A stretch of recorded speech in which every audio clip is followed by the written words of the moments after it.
dash open, and I was diagnosing the broken boost gauge, and the reason it's broken is because somebody did a tape job on the clock harness, which I don't know what happened here, but they ripped out the clock harness, which is missing, and then taped the boost gauge power harness to it.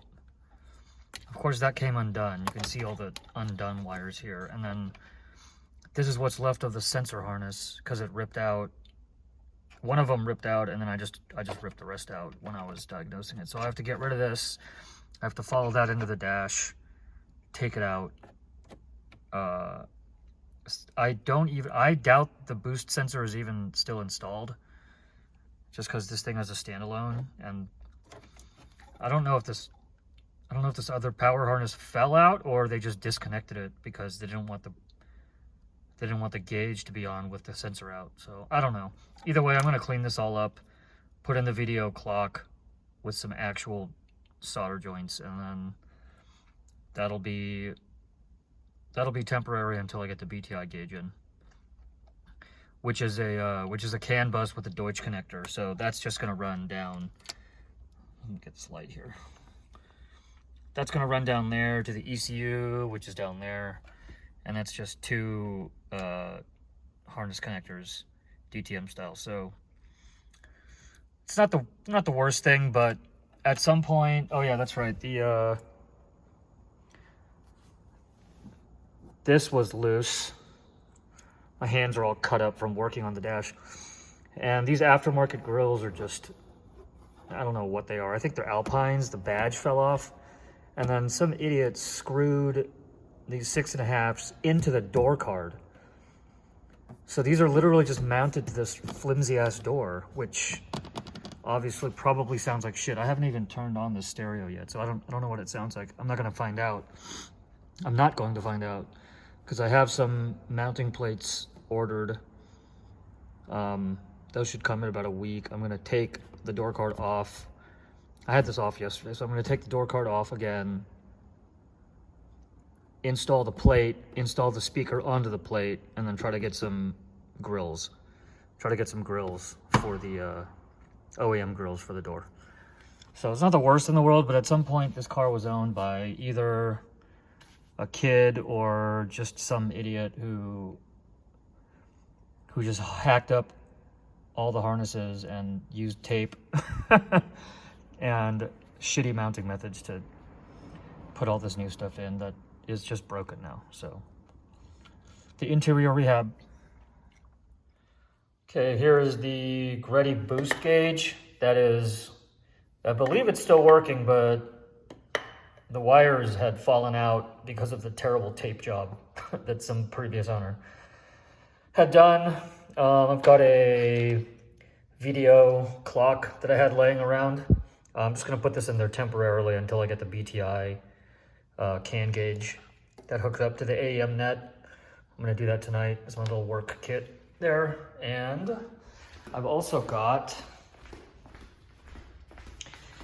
a 98 OEM steering wheel. This is not cheap. Found one on eBay with the recalled bad airbag, so that is not going in.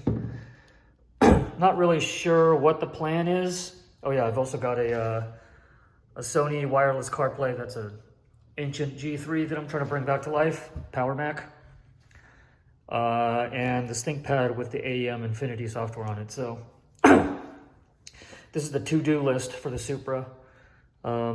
Yeah, definitely gonna put this wheel back in. I don't really like the Nardi wheel. It's just too small. Like I drove a 97 Supra in high school and college, so I'm just used to this size wheel, and I think it's the exact same size as the one on my truck as well. So I would like to keep that consistent between the two cars or two vehicles. I'm gonna have to call the Toyota dealership to figure out what the deal is with these killer airbags. This thing is The failure mode is it shoots metal into your face.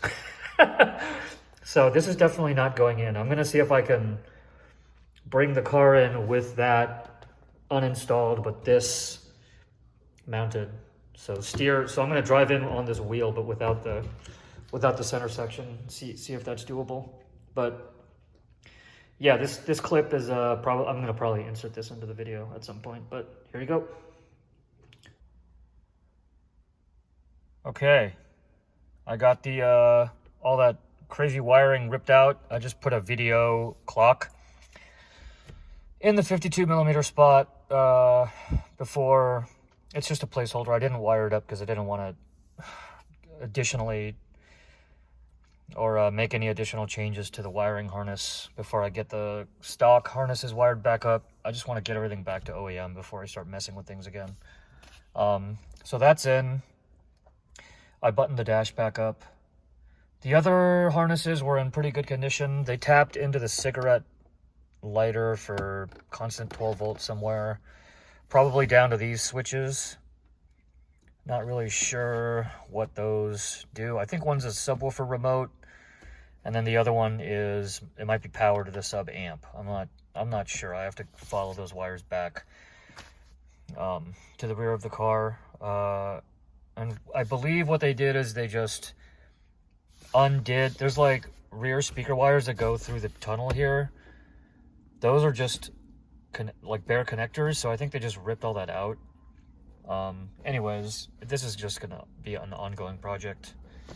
I still have to, I'm getting the speaker plates tomorrow, so those are gonna go in tomorrow, and then I'm gonna pull the door cards off, try to fix some of these blemishes by the tweeter, and then once the cards come in, I'm gonna mount the speakers, mount the cards to the metal frame of the door, and then mount the speakers to the cards, or the adapter plates. Did I say cards? I meant adapter plates. And then this door card will be free of this stuff, which is how it's supposed to be. And of course, on the other side as well, you can see that grill is rotated by, I don't know, however many degrees, 300 degrees. Yeah,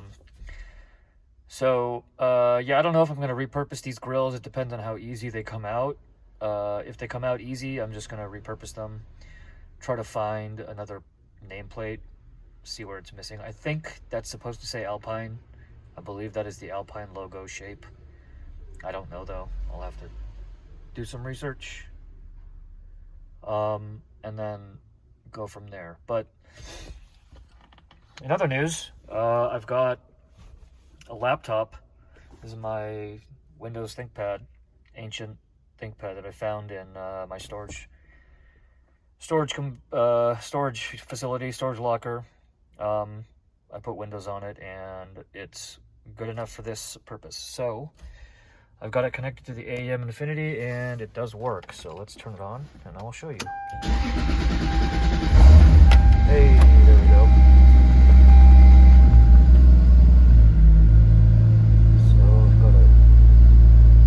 Dash. This is my first time ever using AEM software, so this is just the dash layout.